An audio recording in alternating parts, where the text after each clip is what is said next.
Бұл перископпен біз ешкім аңдып тұрған жоқ, бірақ алыстағыны жақын қылатын функциясын сақтап қалған. Жақын қылат деген кезде судың астында аңдып жатқанға аралдағын емес, ұйықтап жатқан жүрекке тарих қойнауындағы ән жырды, күйді жақын етеді.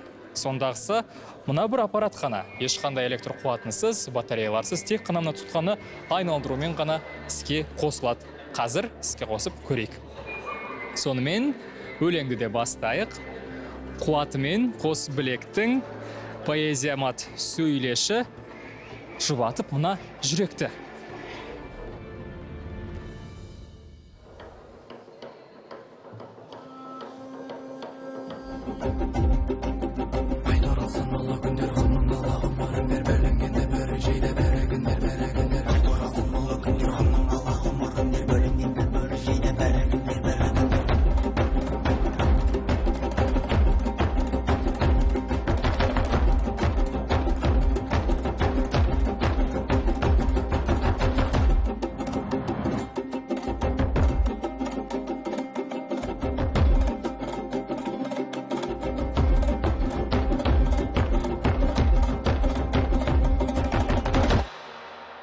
Сөйлейтін перископтың әлем бойынша 15 санасы ғана бар. Қызық құрылғы Чехия қалаларынан бөлек Нью-Йорк, Париж, Манила, Дублин секілді ірі мегаполистерде де орнатылған. Бір өңірге поэзия, балалар әдебиеті, ән күйді жеткізсе, зираттарда қайтыс болған адамдардың естелік аудиоларын дыбыстайды екен. Инсталляция авторы Онджей Кобза мәтінді оққаннан гөрі құлақпен тыңдап ұғынған сезімнің терең тұңғиығына тезірек апарады дейді.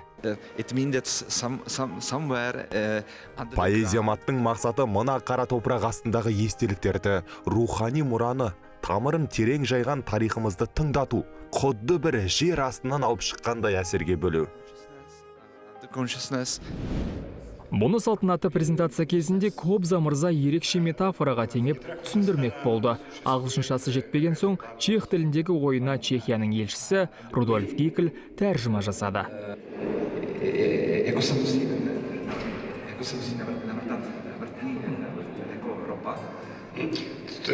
Қазақ даласында жер астынан мұнай қалай атқылап шықса,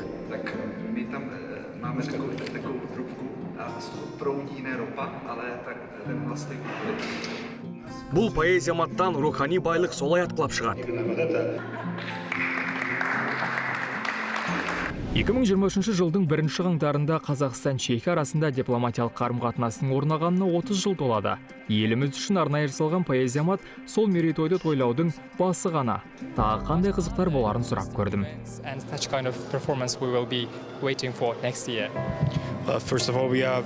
30 жылдық мерейтойға көптеген табысты жетістіктерімізбен аяқ басып жатқанымызға өте қуаныштымыз. Өзге де мәдени іс-шаралардан Қазақстанға музыкалық концерт қоюды жоспарлап отырмыз. Кім болатыны, қалай өтетіні әзірге құпия, бірақ тым классикалық түрде өтпейді. Өте заманауи де емес. Былайша айтқанда 20 ғасырдың інжу маржанын ұсынбақпыз. Чехиялық қонақтарға төлінерден де, чех халқының мәдениетінен де шашу шашылды. Абайдың айттым сәлем қаламқасы мен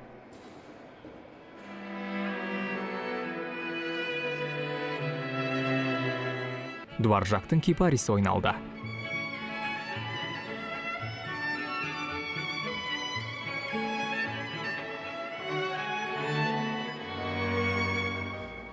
Аппарат ішіндегі шығармалар тізімін жасауға Онджей Кобзаға Прагадағы қазақ құрбысы көмектесіпті.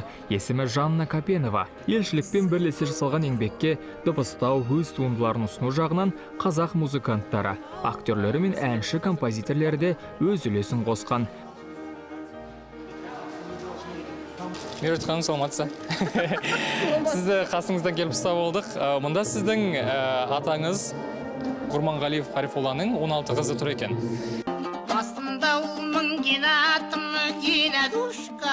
Я мен көрдім, кішкене естідім. Жақсы, өте ұнады. Мен ойымша осындай жоба болса, бұл өте жақсы пропаганда, қазақ музыкасының пропагандасы болады. Сонымен байланысты, о жерде ең жақсы образцы да, менің атым Қожадан бар. Бұл қазақтың намысын көтеру үшін, қазақтың дәстүрлі музыкасы, қазақтың мәдениетінде көтеру үшін өте жақсы. Әлемге барсақ, осындай запистар, жазулар өте жақсы болар еді. Поэзиямат тұрған Қазақ ұлттық университеті ректоры Айман Қожабек қызынан да құрылғы репертуарына тағы кімдерді қосар едіңіз деп сұрап көрдім. Бірінші мен айтатыным, біздің ақындарымыз, мына жерде Қайрат Байбосынов біздің профессорымыз бар. Тағы да қанша біреу да, екеу да, тағы да эстрада жағынан Димаш та бар, тағы да оқушыларымыз классикалық вокал, скрипкашылар. Біздерде өте көп шығармашыларымыз бар. Содан оның ішінде 2 аптада, 2 айда жаңа шығармашылық енгізу болады. Поэзиямат осы университет тұрғаннан кейін студенттер көре алады, мұғалімдер көре алады. Ал қала тұрғындары мен қонақтар келіп көруіне бола ма? Көруіне болады, неге? Бұл мына жерде тұрып, мына холда тұрып, мына жерде кіреберістен өзінің документін көрсетіп, мына жерге көрсетіп, мына көруіне тағы да оны ашуға, тыңдауына болады. Адамдықтың арыз үшін еңбек қылсаң, Алланың сүйген құлының бірі боласың. Чехияда жасалып қазақ мәдениетімен сусындататын осы бір поэзиямат 18 қарашаға дейін Қазақ ұлттық өнер университетінде тұрады. Одан кейін Алматыға барып қыстап шығады. 28 Панфиловшылар паркіне орнайды деген хабар бар. Оянда өнер кеңістігінде халықта.